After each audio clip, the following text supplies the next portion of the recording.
Hey everybody, my name is Matt Carter, host of this podcast, and I'm going to give you two quick notes before we get into today's episode. I've gotten a decent amount of feedback that says that, man, you guys are just covering the same era of music. There's a lot more to Tooth and Nail history than that. And yes, I know that. We know that very well. But we wanted to start this podcast on the footing that we really know a lot about and have experience with and know the stories like that. So we're kind of warming up. But I can assure you we're working on a bunch of stuff that goes from way back in Tooth and Nail. So, we're going to get all the way back. We're going to talk to, the old people and the previous generation and the one before that. And we'll even cover stuff that's newer than the what I call the golden era of Tooth and Nail that had bands like Emery in it. Trust me, we're going to get to a bunch of good stuff. So thanks for hanging in there while we figure out how to make the show and to make it good. Now, the other note has to do with today's show. It is, in fact, about Me Without You. And I just want to let you know clearly that this is not comprehensive. This is not a biography or documentary that covers everything about Me Without You whatsoever. We're just going to look at some narrow, quirky stories about this band that makes them a lot of fun and explore some stuff that we know about. And we may do another 10 episodes about this band because it certainly would be possible. So thank you for listening to the show, downloading it, spreading the word by word of mouth, leaving us reviews on iTunes. I hope you're enjoying the ride as much as we are. Again, the response has just been unbelievably positive, and it's just I want to say thank you to everybody. Okay, here we go. First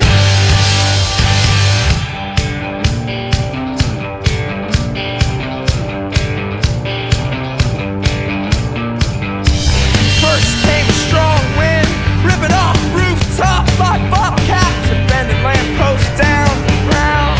Who is the best Tooth and Nail band? Well, that's a complicated question. Are we talking best-selling, coolest, fan favorite, best musicians?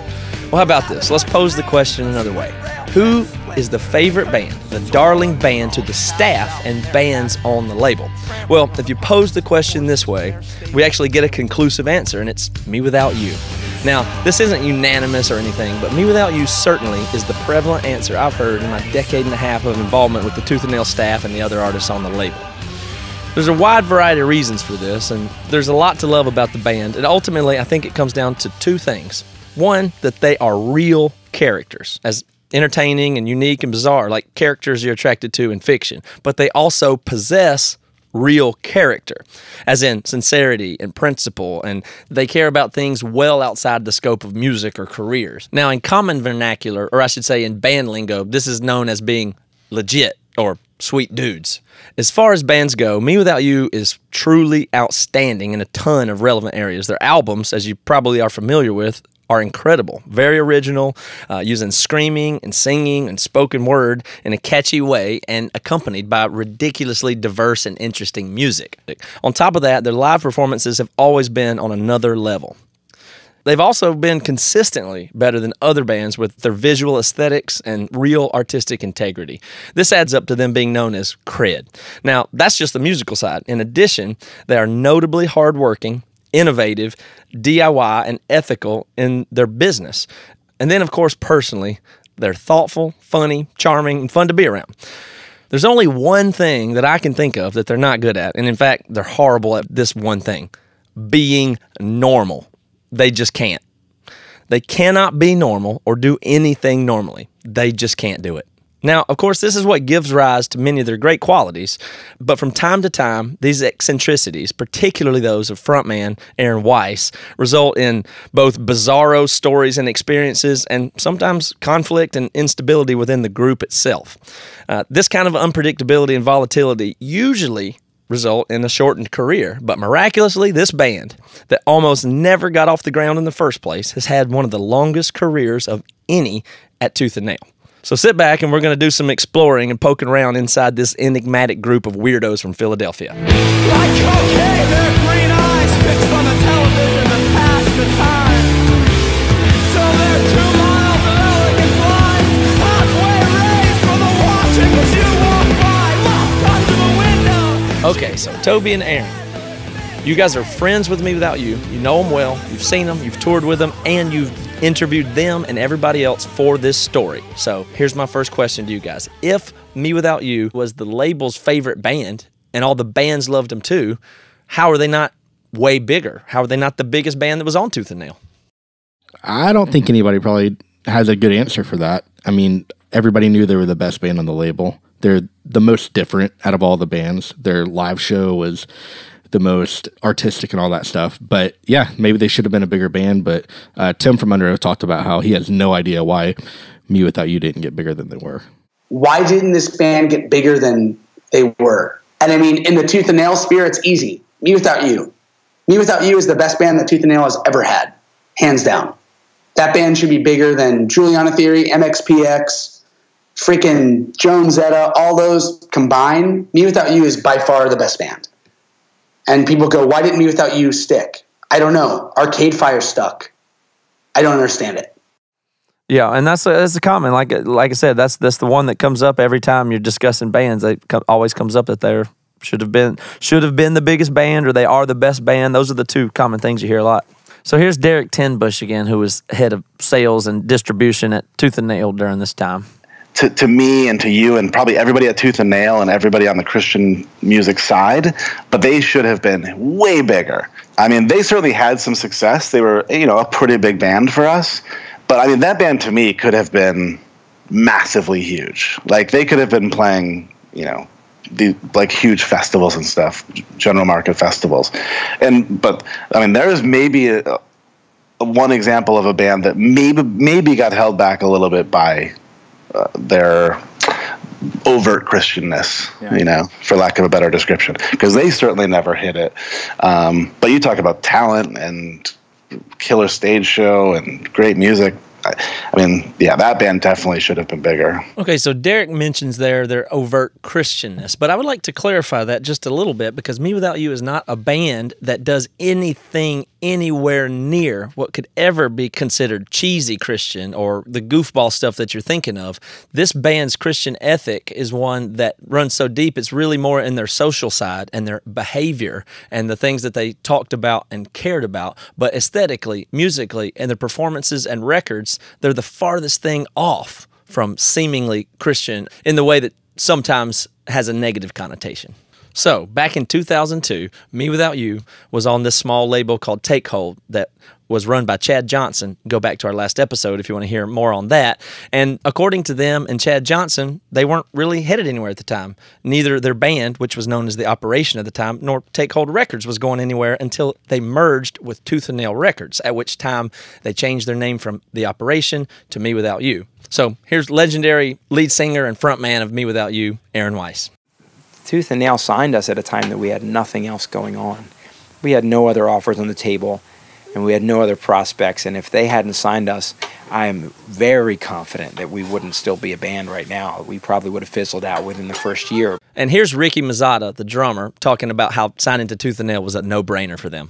It wasn't like a sleeping dream, but I had this dream when I was like in high school that I was like, I just want to tour the country. I want to put out some records. It's just what I was doing. I was going to shows, and I wanted to do that.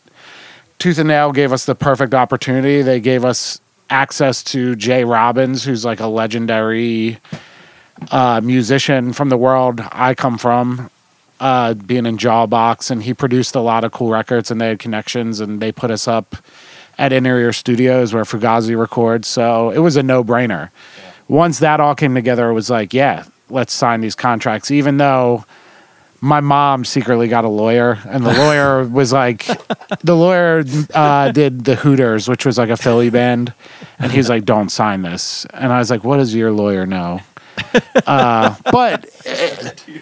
Yeah, like, get your lawyer out of my face. Have your lawyer talk to my lawyer, which is my hands, because I'm signing this contract.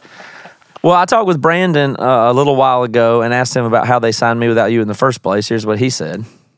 The way that we signed them is that I had bought Take Hold Records, and the Operation, I think, was on Take Hold. And so when we went to Cornerstone Festival, a couple of the guys in the Operation did a show at their campsite, and that was Me Without You. And Adam McKinnon, who worked for me, and a couple other people, I believe, went to the show. And Adam came back to me and said, we need to sign Me Without You, the offshoot band from the Operation. So we met with them, and we thought they were cool, and so we decided to do a deal with them. And right away we realized they were like almost no other band. So Brandon loved these guys. He felt like they were his cred band.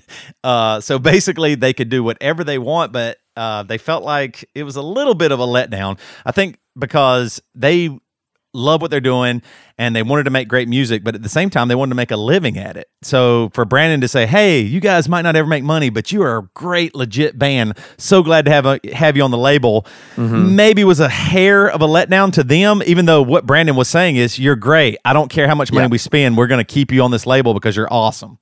Yeah, Brandon always says they're his favorite band, favorite all-time band, and they're also the band that he always talks about.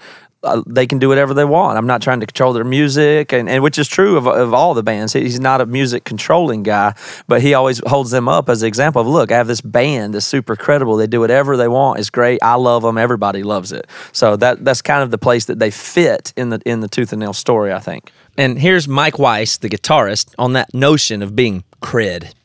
You know, and we were told by Brandon himself, he said, you guys are our cred band. You know, he never minced words. He was very clear that he didn't expect us to amount to anything, really, from like a sales perspective.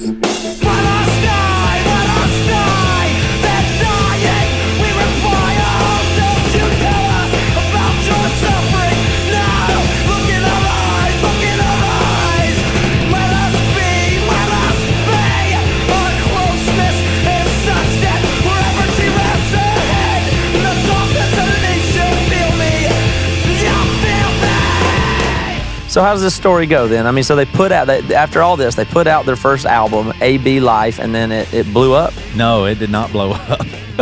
It was actually, Mike says it in his own words, it was kind of, to them, it was a huge failure. So yeah, we did A.B. Life, and it was a huge failure with like how many albums it sold and stuff like that. So there's this fantasy idea that reasonably anybody would have, and that is, we've been working on these songs for so long, we're great, we're going to make it, and as soon as we get signed and on a big, real, legit label, we're going to do super well immediately. And that's easy to see why that happens, because the only bands that you ever hear about are the ones that are successful. So as we see in this case, mewithoutYou had a at least slower or slightly disappointing start to their career. So Toby, what do you think was going on there? Why didn't it fall apart? They were building something really special, and they just weren't able to see the fruits of that yet. So they went on to make more records and do amazing things, because Tooth and Nail was really just like, we support you no matter what. Yeah, I think you're totally right about that. The interesting thing is they didn't see the fruits of it. That's right, because what they've done is galvanize the whole label and get a bunch of fans and the people that really got to experience mewithoutYou that were locked and knew it was good and were going to be paying attention forever, like people like you and me the first time we saw them. So they've got that core base, even if it is just a few thousand people, and that is the best place to grow a band when it's, you know, to start from that point and then go up, up, up, and they have since then done that. So even though it wasn't huge at the time, it was definitely the first of a really good building block to a career where you can retain your artistic integrity and do the things that you want. Yeah, totally. They just like Brandon felt, other bands felt that way. Like they got to go on some huge tours. After the first 2-3 albums, they were really touring with some giant bands. I think like Brand New and some other huge bands. So they really were on a trajectory for, it didn't matter. People just thought they were so good and liked them so much that any band would take them out. Yeah, so the first time we saw them, Toby, was with Norma Jean and Beloved. Tell us what you remember about that show. Well, I just remember thinking that we were a good band, that Emery was a good band, and we went to this show. I think it was the very first show we had gone to see any bands in Seattle when we moved there from South Carolina, and this band came on stage, and the lead singer had roses in his hand. There were flowers all over the place, and he would smash them, and the music was so heavy, but there was such a good groove that I was just blown away. I didn't take my eyes off them the entire set, and that never happens for me. And they were all dressed up fancy, wearing nice shoes, and had coats and ties and things like that. They were dressed up to the nines with this fancy clothes and flowers and spinning around and playing aggressive music, but is also kind of had a fruity, frilly, flowery vibe to it. It was something, never seen anything like it. Blew everything away. I had never seen a band that put on such an amazing show with the aesthetic value. Okay, so what about now? Toby and Aaron, you went out and researched for this story. You talked to mewithoutYou and other people, and you got to catch back up with the guys. Are they still should I say, crazy? Yeah, first of all, just trying to get a hold of these guys was insane. We haven't toured with them in probably almost 12 years, and I still feel like they're my friends, but I haven't seen them really hardly at all in the last 12 years, and so trying to find them and meet up with them and get a hold of them was just unbelievable. Aaron doesn't even have a cell phone. So finally, the way I was able to get a hold of them, they came through Nashville, and I went to their show, and all I needed, I'd gotten Mike, the guitar player, on Skype, but all I needed was Ricky and Aaron, and I went there to get 2 quick tops 30-minute interviews, and I was there for 5 hours. Because when you're with them, it's like they are your best friends, and you just are kind of enamored, and you just really enjoy hanging out with me without you. They're just great people that just make you feel good, and you just kind of want to stay. So I was like, well, all I need is 30 minutes from Ricky and Aaron, but I'll just hang out and have a good time. They catch you in conversation like nobody else. I actually interviewed Grant from Under Oath, and here's what he said about getting caught by the Me Without You guys. We were never really like close dudes. I mean, like I've talked to those dudes plenty of times. We toured with them, but I would never like call them and be like, hey, how's it going? How's your life doing? So nothing too crazy, but I remember specifically, I think we were on Mayhem, and they came out and hung out with us post show, and I think Aaron was there. I remember just being like, hey man, how you doing? Like, that's it. That's all I said.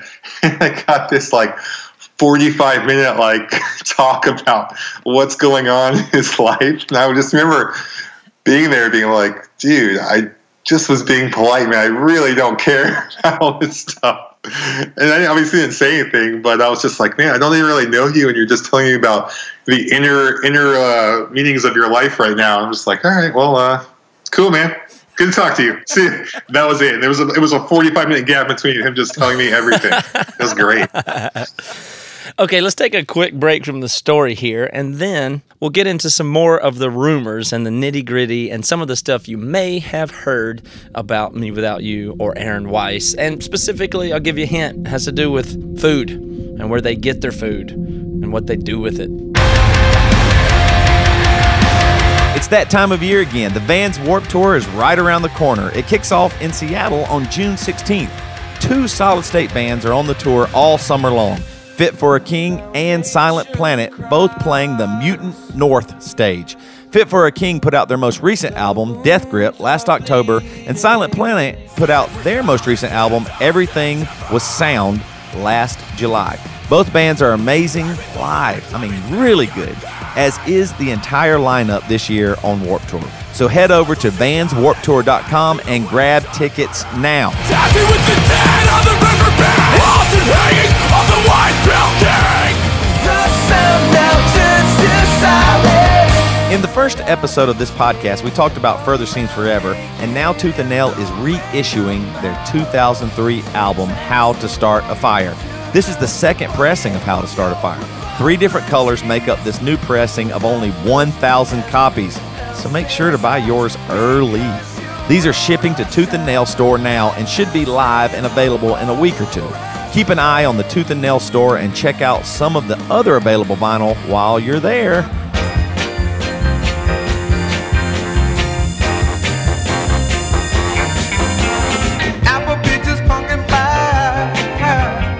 Okay, so now that you have a grip on who this band is musically and a little bit as people and how other people view them, let's talk about some of the specific rumors and stories and things that exist around them. So let me introduce you to a couple of terms before we go any farther. Have you ever heard of curb shopping, trash picking, street scavenging, or dumpster diving? So Me Without You's unique qualities really do give rise to a ton of different stories and experiences. You can find all kind of different anecdotes, but the one that emerges the most, that you hear the most about, is exactly this, dumpster diving, which certainly seems to go against type for professional rock star. So just imagine that for a second. Some cross between Oscar the Grouch, a homeless person, and Dave Grohl, I suppose. But that's just alleged, right? I mean, it's pretty easy for stuff like that to have one little story and it kind of spread through the internet and a rumor mill, but there's really some real logical foundation there that explains what's going on, because certainly they're not just going from town to town eating trash. That certainly can't be true. But in this case, I don't know what to tell you other than where there's smoke, there's fire. The thing I always remember about them was me, and it might have only been Amanda. I don't even know if you knew Amanda. She must have been around. Yeah.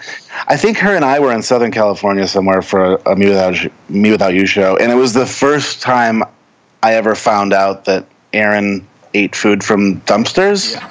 Now, I have no idea if he still does this or not, and I don't even know if it's like kosher to talk about, but we were literally walking to Taco Bell to get food, and he just stopped off in a dumpster in the Taco Bell parking lot and was like pulling food out, and he kind of ate some, I think, if I remember right.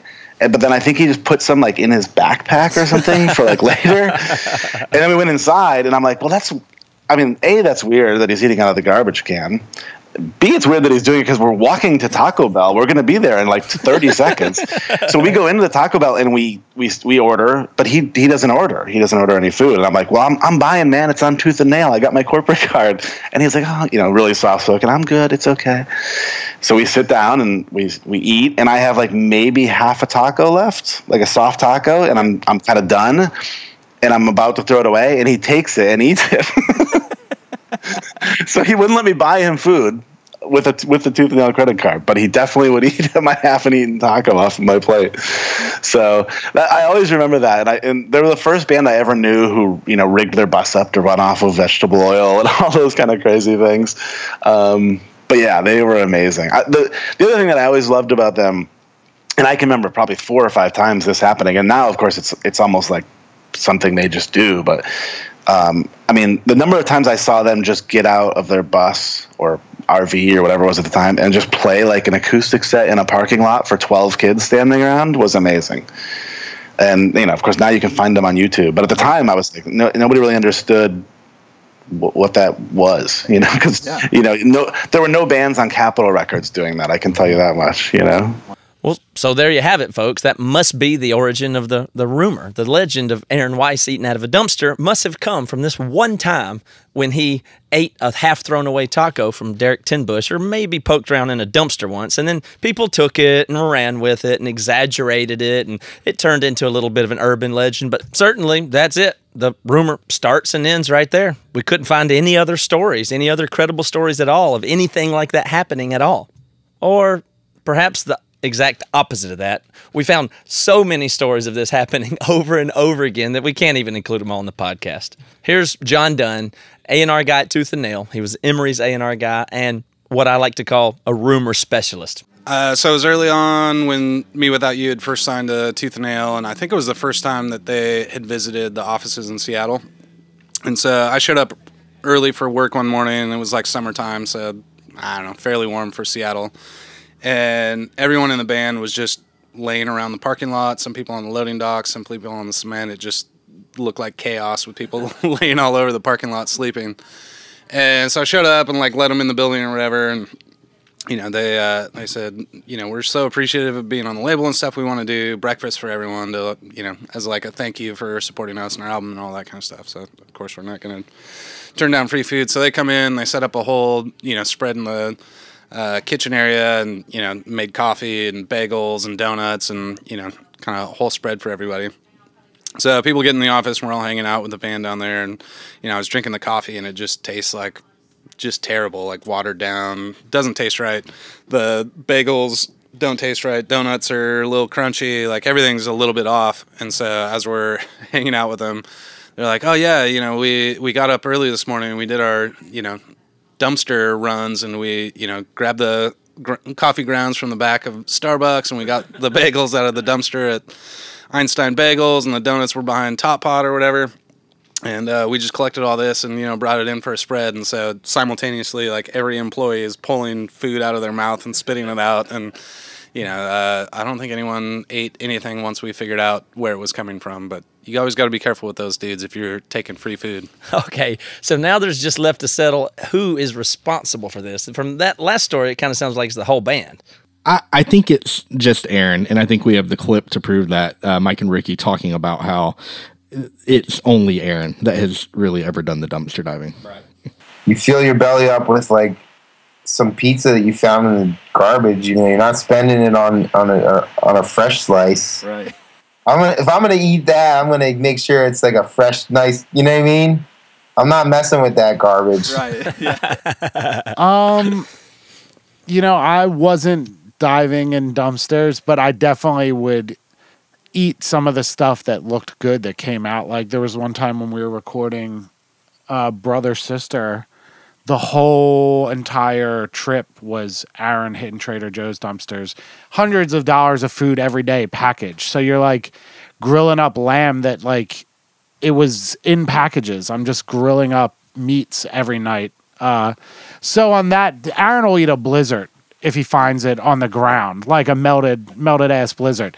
I don't get down like that. But if it's prepackaged, I haven't eaten dumpster food in a while. But the veggie oil, that was Aaron's brainchild. Aaron's always looking for a way to be off the grid and not contribute the carbon footprint, not contribute to like things that are taking energy from the world if he can. Yeah. One of the funniest stories that I heard was Mike talking about his brother. They're touring in Scotland, and Aaron's dumpster diving and gets caught. Here, just listen to this. I could not stop laughing. That's unequivocally 100% Aaron. Funny story about him. We were in Scotland, and he was in some dumpster. He got busted by one of the restaurant workers. Get it, and I can't do the accent, but the guy was just trying to get rid of Aaron. You know, you can't be in this dumpster, you know. And Aaron was so ashamed to be an American because he got busted looking through the garbage that he put on a Scottish accent. He said, like, I could leave if you'd rather, just so like he wouldn't disgrace America. And so like. We don't mess with dumpsters, man. That's him. Like, that's 100% Aaron Weiss. We are not affiliated with dumpster diving. Through mostly vacant streets, a baker from the outskirts of his town earned his living peddling sweets from a ragged cart he dragged around. All right, so we're going to have to get into what motivates this. There's a bunch of rumors and stories about Aaron being a vegan, or even stories of him being a militant vegan back in high school and trying to be aggressive with others. But in the time that we've known him and most of what we could discover, we found him to be much more of a pacifist and what's known as a freegan. So what is a freegan? If you can find something for free, whether it's meat or fish or whatever it could be, he'll eat it if it contributes to not wasting right. If something. he has to pay for it, he'll go vegan. But if it's free, it doesn't matter if it's any meat. Yeah. So it's a matter of principle for him. So he prefers not to eat meat, but if it's free or if it's going to go to waste, it doesn't matter if it's absolute garbage or spoiled, he wants to use it, right? Yeah, no waste. He hates waste. Mm-hmm. I've seen it firsthand, but in this instance, at that Come and Live retreat or the Come and Die retreat that we talked about on the last episode with Chad, free food was already being provided, so I didn't really understand it.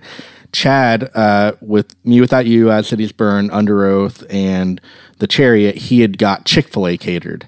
And we were all standing around about to pray, and we're like, hey, we're going to have Chick-fil-A, it's going to be great. And Aaron walks in the kitchen, and he goes, I brought this fish that I found in a garbage can, and it's still totally safe to eat, and it's going to be delicious, and I just want to contribute that to our meal tonight.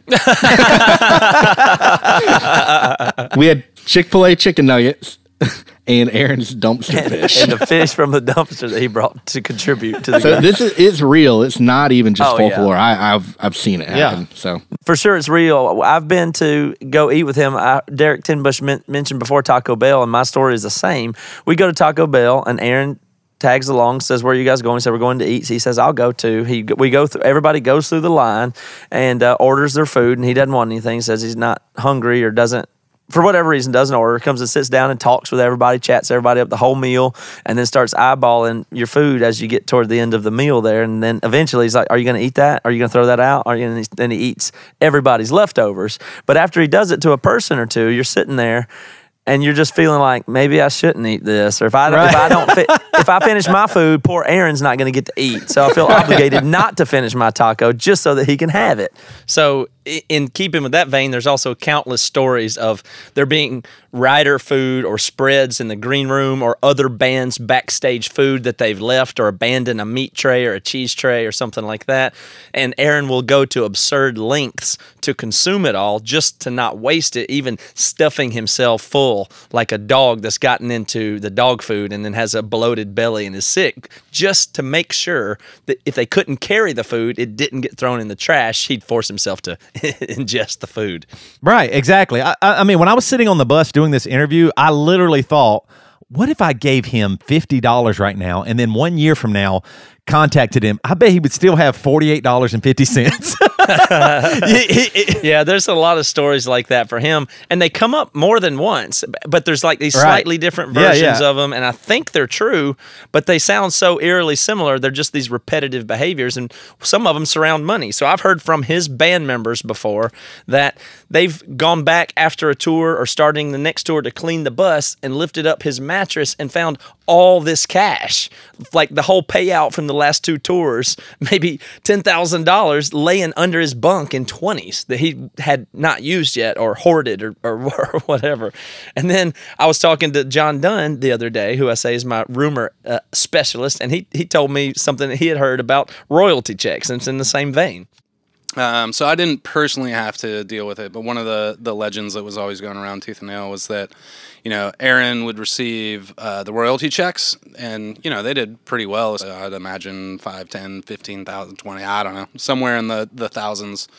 And at the end of the quarter, trying to close out our books or whatever, we'd see there was, these checks that weren't cashed from Me Without You. So it'd go back to their A&R guy, Chad Johnson, to figure out what's going on with these checks and get them cashed. And so he'd end up getting a hold of Mike and, telling Mike, there's a $15,000 check somewhere, we need it off the books.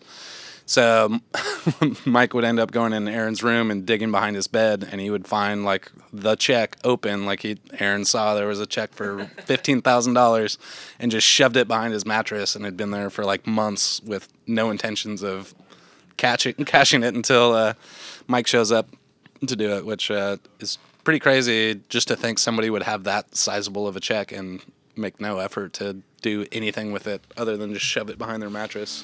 Therefore, songs of a slow decline, sideshow words if the songs don't mind. A few more lines, the oil and the wine. I thought I'd left that all behind. Tale for a spouse and a sacred sign. So another thing that kept coming up over and over again was transportation. So it is true, and you've heard it referenced a couple of times, that they bought an old MCI bus and converted it to run on vegetable oil that they would get for free from Chinese restaurants and stuff after hours, some legitimately and some illegally, but they were not even paying for fuel. They would filter it in a very, very messy way, and their diesel engine would burn this filtered grease, essentially. And so that worked out really well for a while for them, and I've seen it firsthand. They showed me the pumps and the filters and walked me through it. It's a very amazing thing to see. Grease eventually became commoditized and harder to come by, so they abandoned that. But Aaron has his own transportation rumors that go around, and they include a lot of hitchhiking and a lot of traveling on rafts. Yeah, you heard me right, rafts. We'll get back to that in a second, but here's John Dunn on the former. I don't remember if it was for a start of a tour or start of recording, or Aaron was expected to be somewhere doing something, and he just wasn't around, and none of the guys could figure out where he was, but nobody seemed like too concerned that he wasn't there, and we're assuming that he was going to show up before the start of the tour or whatever. And he ended up getting in touch with the band, and I guess he had like hitchhiked across the country, and there was a wedding in like Alabama or whatever that he wanted to go to. So without telling anyone, he just set off and started thumbing it across the country and made it all the way to Alabama or somewhere in the South, went to the wedding and was calling the band to let him know he was alive and ready to do the tour. They just had to figure out how to get him back from there. So these stories do seem to center largely around Aaron Weiss. Here is raft story number 1 that I got talking to Brandon Ebel. One time I was at Purple Door Festival. Have you heard of that festival? Yeah. And he was telling us the story about, so the Me Without You fans love Me Without You, and rightfully so. They're amazing. They kind of almost worship them, right? And so these girls were all around Aaron, and he's telling the story about how he was in a van and got in a fight with Jonathan Ford from Roadside Monument, and an argument. And so he got out and he walked home 15 miles, and he had to make a raft and go across this river, and didn't know where he was in Philadelphia, and had to fight his way back to get back. And all these like girls are like, oh, Aaron's just so knowed and learned. And I'm like, am I the only one who's hearing this story right now? Am I taking crazy pills? Like, why don't you just borrow someone's cell phone? Well, it's okay. So there's all these weird stories and things that he does, but again, it almost contributes to the mythology that makes the band bigger. But as we're exploring here, Aaron is not doing any of these things to be cool or get noticed. That's not really his intent. Right. He's just being eccentric. But the thing is, there's an innate desire in him to do right and to take the road less traveled. Like doing that, building a raft or drinking pee for money or whatever it might be, is because he thinks I'm doing something that people think is crazy, and so it might not be crazy. That's what he's talking about. Like, maybe I'm the one that sees clearly and everybody else is bizarre, that they would drive their, car filled with fossil fuel and hurt the planet and all that stuff. Like, his way of thinking is maybe what people think is crazy is just lazy and not, authentic. Maybe I'm living a true authentic life, and that's what I want to do. Yeah, so fans are crazy about Me Without You, and there's even a fan/friend of Aaron that wrote like a 600-page book about their friendship. Right. It's called All the Clever Words. All the Clever Words. It's this guy, Paul Matthew Harrison. He's in Chicago. Anyway, I reached out to him. I wanted to see if he had any interesting stories, and he had a raft story, too, about Aaron. Okay, so here's Paul's story, and in all likelihood, it's the same story that Brandon was trying to tell, but there are some different details here, so you sort out what you think is true. On August 14th, 2003, Aaron posted an entry in the journal section of Me Without You's website about taking the Greyhound out to see a band called Unwed Sailor, who was playing in Washington, D.C. that night. And the band had with them a girl that Aaron was interested in, and they were meeting in person to see if they had a chemistry. And upon meeting that night, they realized they really didn't have a chemistry. So Aaron was going to go with Unwed Sailor afterwards, wherever they were going. So they were in the van on the way to the next location, and Aaron just decided he wanted to be let out of the van. And at this point, he's, 120 or 130 miles from home in Philadelphia. So it's 1 a.m., and he has to be let out. And they're trying to talk him out of it. Matthew Putman, who was drumming in Unwed Sailor, said we tried to talk him out of it, but he was being all Aaron-y about it. So they eventually stopped the van and let him out on the Capitol Belt Loop, where he gave this young lady a copy of Rumi's poetry and decided to try to hitchhike the 100-plus miles back home to Philadelphia. So hours go by, and he gets 3 different rides, and he's giving everybody, pathetic looks to try to play on their pity so they'll pick him up. No one's picking him up, so finally a flatbed truck stops. He decides to climb onto the back of the flatbed truck, hoping that nobody's looking, and he lays between the treads of the tractor on this flatbed truck and puts a book bag over his head so that he can't be seen. He goes some distance with that truck and hops off at a certain point, and he gets another ride. So at this point, it's 10 hours later. It's the next morning, and there's daylight. And he's approaching a bridge that he needs to cross, and an officer stops him and frisks him and puts him in the squad car and tells him he cannot walk across that bridge because it's too dangerous. So Aaron has no choice now but to swim across the Susquehanna River. So he walks down to the bank and figures out a way to build a raft. He finds some logs and some strips of vinyl trash, and he ties them together and realizes they can float. And so he adds some 2x4s on top of that. And then he takes off all of his clothes down to his underwear, and he puts his clothes and his books in these plastic bags, and then he wraps that up in a yellow raincoat. He also happens to find the skeleton of a dead animal with a rope tied around it. I believe it was tied to a tree. So he uses that rope and decides to take the animal skull with him.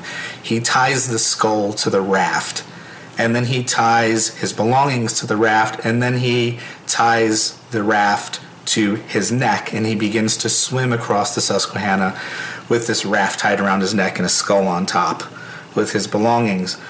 About a quarter of the way through, he begins to cramp and he realizes he's not going to make it to the other side, so he finds a piece of driftwood to hang on to, and he starts flagging down boaters.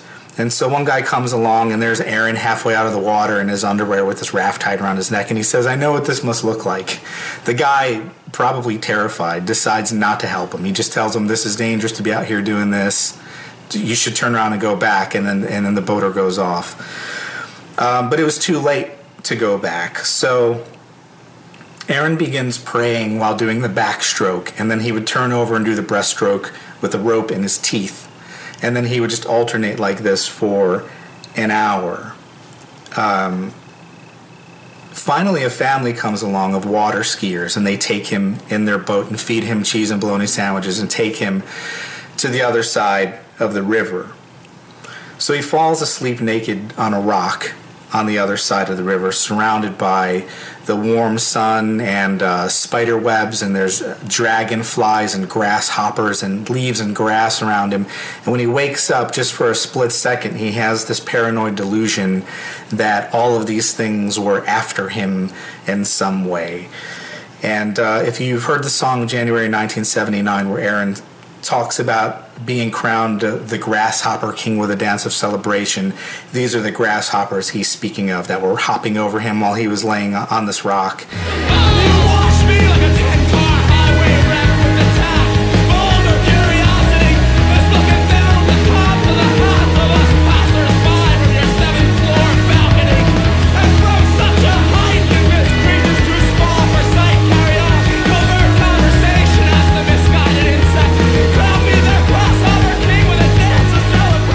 So he gets up and he begins walking, and once again a police officer stops him. I think he's still in his underwear at this point on the side of the road carrying his belongings. So an officer stops him, says, "Hands where I can see him," starts frisking him, finds a skull in a bag, and gets taken aback. So the officer checks and he says, "Hey, weren't you told last night not to walk across that bridge?" And Aaron said, "Yeah." And the officer said, "Then what the fuck are you doing here?" And Aaron says it was a fair question. So he goes ahead and explains to him his ordeal, that he swam across the river and that he was just trying to hitchhike and find his way home. So the officer lightens up a little bit. Aaron eventually hitchhikes some more, finds his way home 21 hours later. So the years pass on, and the rumors mount, and the fans fall in love with this mystery band that just has all this going on. Tons of tour opportunities, getting in front of lots of new fans, people telling the stories, and then they put out two more incredible and successful records. 2004's Catch for Us the Foxes, and 2006, Brother Sister. And all the quirkiness seems to be working out in their favor.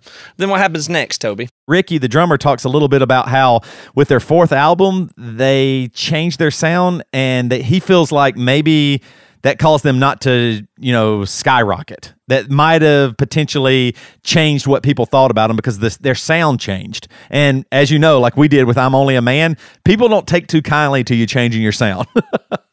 Yeah, I've been very vocal about our fourth record, which I like it, but it kind of was like a total departure of our sound.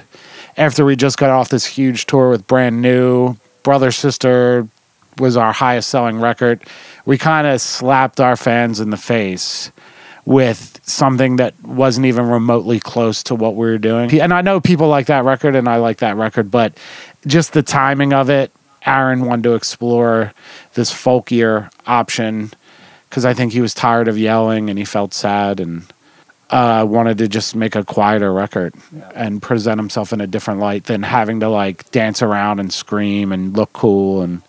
But then after a while, you're like, oh, that stuff's fun, and there's no harm in finding the happy medium. But it just was such a straight departure. I I have regrets about that because I don't feel like I was 100% present.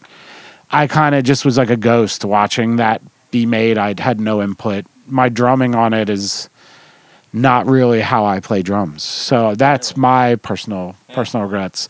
I kind of just did what it sounded like needed to be done. There was no flair. There was no like trying to like control the music at all. The angel of death came to David's room. The angel of death came to David's room. The angel of death came to David's room. Said, friend, it's time to go. Okay, so what's going on here is they've done the really hard work of maintaining their artistic integrity, making good stuff, growing their fan base slowly, really engaging the fans, have all this stuff going on, great tour opportunities, and then they had a departure in what they sounded like on this fourth record, and you can get the sense that at least Ricky wasn't quite into that direction. What really was behind the change in sound that Ricky is referring to there? I think that's all Aaron. We'll hear from the guys here in a second, but he is the eccentric lead singer that pushes them to the limits, so it makes Me Without You who they are. He's a wild man, and he pushes the limits. It's crazy. He'll do something completely crazy and then be very conservative, hardline on some other things. So you never sometimes know what you're going to get. And like I said, I asked him, here, this is him in his own words. Does he think he's crazy? It's a good question. I would like to know. I'm curious what people think of me, and especially the people who are close to me. And it's been hard to kind of accept the sense that people who are relatively close to me have had negative opinions of me and about serious things, like what we were just talking about, for example, being judgmental, or of being crazy, or of being eccentric to an extent that's not charming or endearing, but sort of troubling or inconvenient. And I don't want to... I mean, there was maybe a time that I thrived on that. I liked the idea of being weird or eccentric. That's really tough with lead singers. And when you look at a band, they kind of get lumped in. The whole band will get lumped in with how the singer is, right? Mm-hmm. And that's what's happened with Me Without You. So we think of Me Without You as being this very weird, crazy band, but most of that we're getting from Aaron, the way he is on stage, the way he is in interviews, the stories about dumpster diving and all that stuff. And Ricky, in particular, had a lot of butting heads with Aaron because of that, which I can relate to Ricky as being the drummer, and you don't really have a voice because you're just playing the drums. And then the singer, he has all the lyrics and talks on the stage. Man. He's it. Yeah. He's who everybody knows. And so Aaron is really into his morality and consumed with doing good in the world. It's like his life is a mission. And I think he projected that on members of his band, maybe not in a good way. Yeah. That made them resent unintentionally, him. Yeah. But it definitely caused some butting of the heads. So Aaron's principles sometimes wind up affecting his behavior and then affecting those around him. Well, I think part of having convictions is the danger of coming down hard on those without the same convictions, or of being judgmental or arrogant, so the pride that has accompanied my convictions has hurt other people, and I could see that, and I felt that over the years many times, that for example, because I value sobriety, or because I value monogamy, or because I value truthful face-to-face open communication, whenever I sense anybody deviating from those ideals, there's something within me that sort of subtly or otherwise lashes out in some way. Usually I try not to, overtly criticize anybody, but I also, whether it could be a judgmental thought, it could be a sense of being annoyed or being intolerant that other people can pick up on. And so I try to not be judgmental, try not to hold other people up to my standards, because I want to turn my own convictions first and foremost onto myself. There's something comforting to me about that. And I don't usually kick against those structures or rules unless I feel like there's a real reason to. For example, there's been times with the band where we have spent collective band money on alcohol. It's been on our rider to have some kind of a bottle of whiskey or something. And have raised that as an issue that I disagree with. I say, look, if you guys want to buy alcohol with your own money, that's your business, I guess. But as far as I'm concerned, I don't want to spend my money on that. So if we're making collective decisions as a band, this is something I'm going to stand up for and say, let's please not do this with my portion of that money. So that wasn't me trying to be difficult. In fact, it was me voicing my conviction at despite my fears of appearing difficult or appearing judgmental.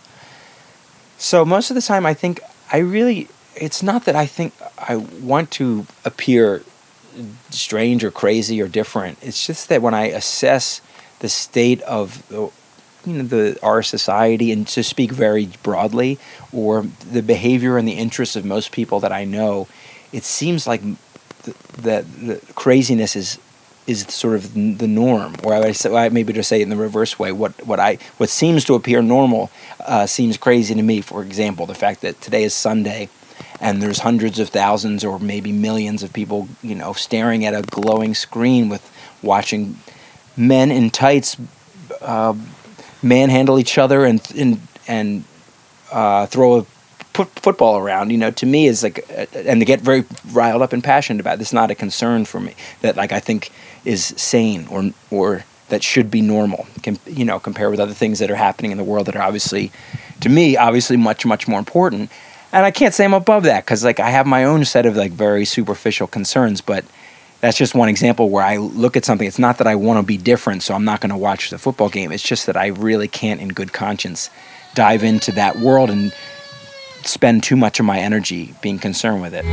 You're a door without a key, a field without a fence. You made a holy fool of me, and I thank you ever since. And if she comes circling back, we'll end where we'd begun, like two pennies on the train track. The train crushed into one. But if I'm a crown without a king, if I'm a broken open seed, if I come without a thing, then I come with all I need. No boat out in the blue, no place to rest your head.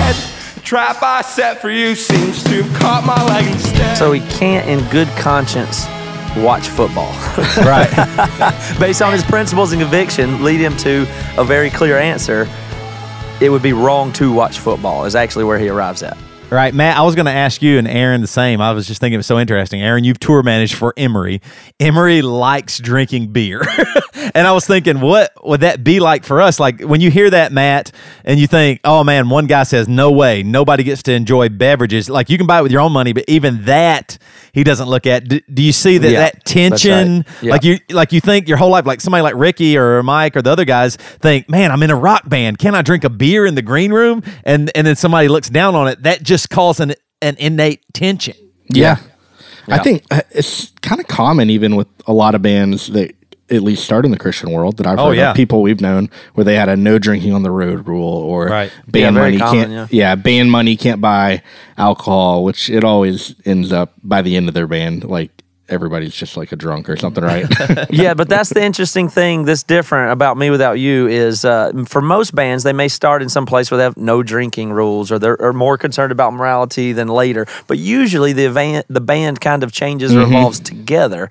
And in this case, as Me Without You grew up and matured and got bigger and did other things, Aaron is actually a person of pure and deep conviction. In a lot of the ways, his conviction. Oh yeah, when I first walked onto the bus, somehow I was talking to Mike, and somehow the conversation went to how the church has taught people about sex, and I was like, man, it's just so crazy. Everybody, the church has really let people down with considering about sex outside of marriage. They don't talk about it, just say don't do it, and then you're left outside. And like, what happens if you've had sex out of marriage? And Aaron looked at me and goes, yeah, I still don't think it's okay.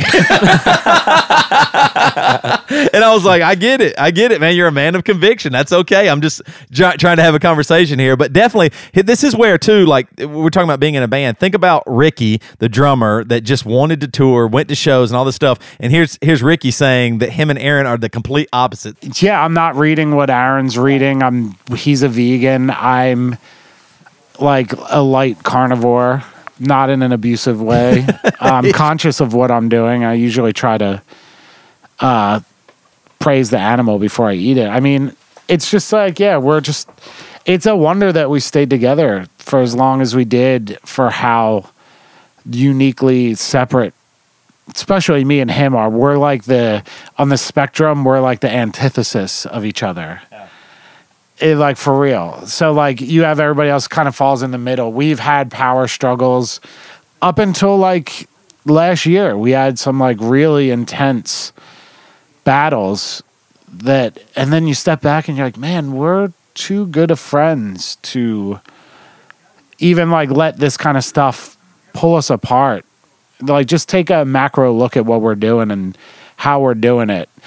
'Cause I think a lot of times he might like think things that are happening that aren't, or like kind of be looking through like a microscope at us when it's like, no, there's bands doing way crazier things than we are, being way more disrespectful, just stuff like that. So like any little disturbance of like our flow, and we could be in like a 5-hour discussion.